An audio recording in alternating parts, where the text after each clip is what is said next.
Winston Churchill, the Lion of Britain, the hero of Europe, his words alone carried nations through the fire of war.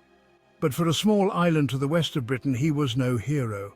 In Ireland, Churchill's name conjures not freedom but chains. To some, he is not the liberator of Europe, but the enforcer of British control. This is the story of Ireland's complex, bitter relationship with Winston Churchill, a story of blood, politics and legacies that stretch beyond one man's words. Before Churchill's own shadow darkened Ireland, there was his father's. Lord Randolph Churchill, fierce, proud and resolute. "Ulster will fight, and Ulster will be right," he declared, cementing his support for British rule in Ireland. In this belief, Winston was raised. Churchill grew up with the firm conviction that the British Empire was destiny. Ireland, in his view, was part of that destiny, and its calls for independence were a threat. At first, he flirted with Irish Home Rule, granting Ireland a degree of self-governance, but never freedom.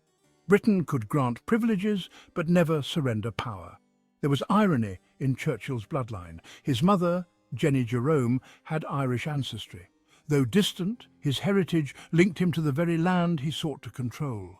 Yet, far from sympathy, Churchill saw Ireland as a dangerous problem to be managed. Behind closed doors, Churchill admitted, the strain of Ireland could break the back of the empire itself.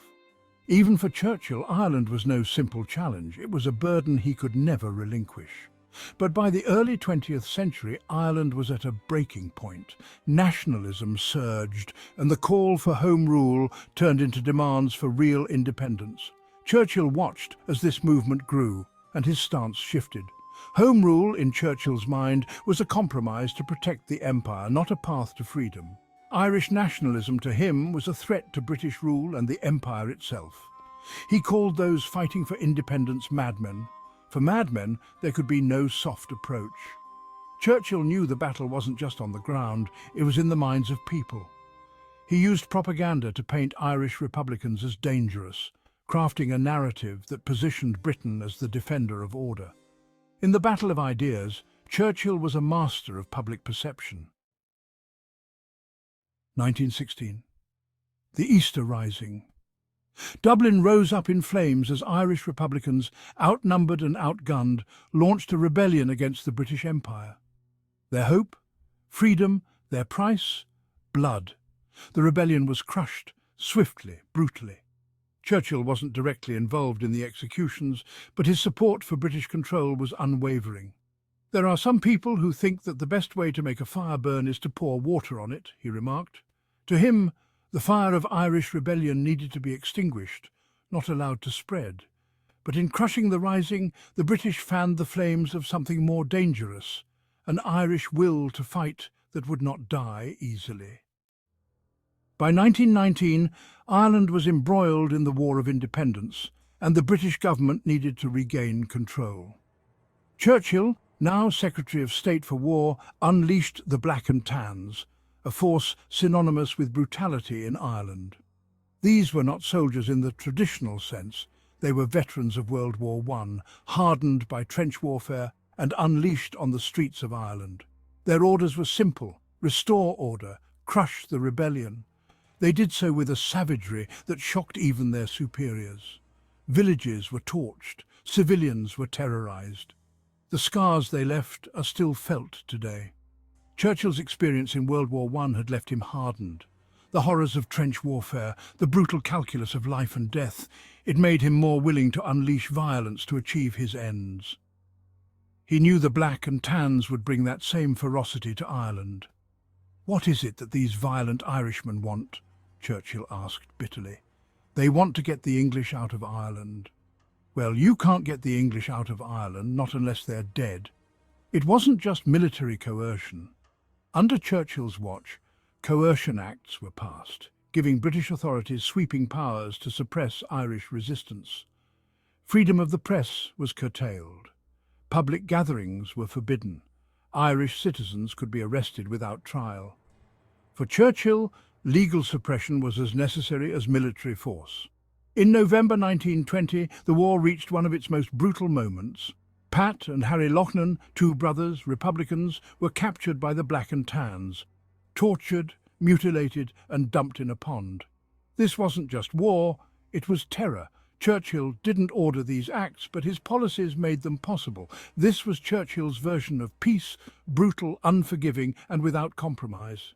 The Irish question to him could only be solved by force. But Ireland's resistance didn't break. By 1921, the war was dragging Britain down and something had to give. Churchill helped negotiate the Anglo-Irish Treaty. It was a bitter compromise, granting Ireland the status of a free state, but keeping ties to Britain. Worse still, the island was split. Northern Ireland would remain under British rule. For some, it was a betrayal.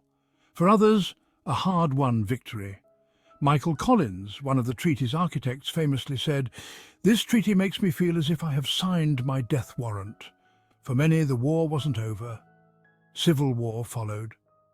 Brother against brother. The Irish nation, newly born, was already bleeding.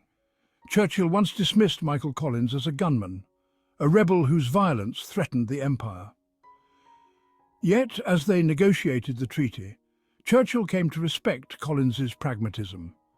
When Collins was assassinated during the Irish Civil War, Churchill privately mourned. Despite their political battles, Churchill knew Ireland had lost one of its fiercest fighters. The Civil War ended, but the wounds of partition remained. And in the years that followed, a bitter relationship defined Churchill's legacy in Ireland. Winston Churchill and Éamon de Valera, the leader who opposed the treaty and later led the Irish Free State. De Valera had no love for Britain, and Churchill had no love for Ireland's neutrality. During World War II, as Britain stood alone against the Nazis, Churchill fumed that Ireland, so close, so vital, remained neutral. After the war, Churchill lashed out. "When I think of the vast and uncountable services rendered by the people of the south of Ireland to our cause, I shall always feel deeply grateful," he said. But I cannot escape from the harsh fact that Ireland, neutral in those times, missed her hour. De Valera fired back, reminding Churchill that Ireland had stood alone for centuries, long before the Second World War. Despite Ireland's neutrality, tens of thousands of Irish men and women volunteered to fight for the Allies. Churchill acknowledged their bravery, but it wasn't enough to soothe his fury over Ireland's refusal to officially join the war effort. But Churchill's influence didn't end with the war. In the 1930s, another conflict arose, the economic war. Ireland, under de Valera, sought full independence, including control of its ports, which Britain still held. Churchill supported the hardline British stance during negotiations, leading to a bitter trade war. It wasn't until later that Britain, under Neville Chamberlain, returned the treaty ports. But Churchill's role in keeping the pressure on Ireland deepened the divide. For Churchill, partitioning Ireland wasn't just a response to rebellion, it was a test for British rule elsewhere. India, Palestine, these were regions where partition might serve as a tool for controlling restive populations. Ireland became Britain's laboratory, with Churchill its chief architect. Then came World War II. While Britain was being bombed by the Luftwaffe, Churchill looked to Ireland, waiting for its support. But de Valera held firm. Ireland would remain neutral. Tens of thousands of Irish men and women volunteered to fight for Britain, but their government stayed out of the war. Churchill's anger simmered. After the war, he could not forgive Ireland's neutrality. Ireland missed her hour, he declared. For Ireland, neutrality was a sign of independence, a refusal to be pulled back under British control.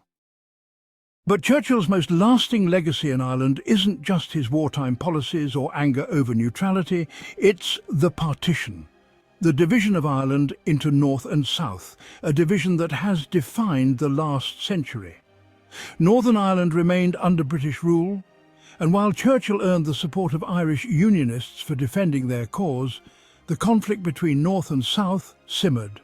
The Troubles, a violent conflict that erupted decades later, were the legacy of that partition. In Northern Ireland, Unionists saw Churchill as a defender of their cause, even as his legacy in the rest of Ireland grew darker. His hand in that division left deep scars. Churchill made no secret of his feelings toward the Irish. "A peculiar people," he once said. He believed that the Irish were incapable of governing themselves, that only Britain could bring order. This belief fueled his policy of repression, his determination to hold Ireland under British control. Though remembered for his eloquence, Churchill's words about the Irish were often bitter and dismissive. To Britain and much of the world, Winston Churchill is remembered as a hero, a man who stood against tyranny and defended freedom. But to Ireland, his legacy is much darker. He is remembered not as the liberator of Europe, but as the man who defended British control over Ireland, who supported violence and partition, and who left Ireland divided and bleeding. Was he a villain, or a man blinded by the pressures of empire, doing what he believed was necessary to defend Britain? The truth, as always, lies somewhere in between. For the Irish, Churchill's shadow still looms large, and his role in their story is far from heroic. When Churchill died in 1965, Britain mourned the passing of a giant. But in Ireland, the reaction was far more muted. His legacy, shaped by bloodshed and division, left scars that even his death could not heal.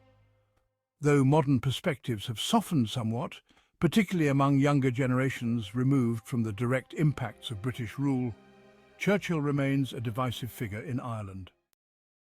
As Churchill grew older and the British Empire began to falter, his attitude toward Ireland softened.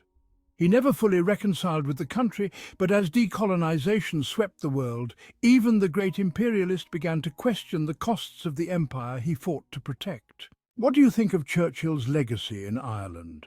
Was he a villain or a misunderstood leader? If you like this video and want more like it, please subscribe to Valor and Vice. Thanks for watching.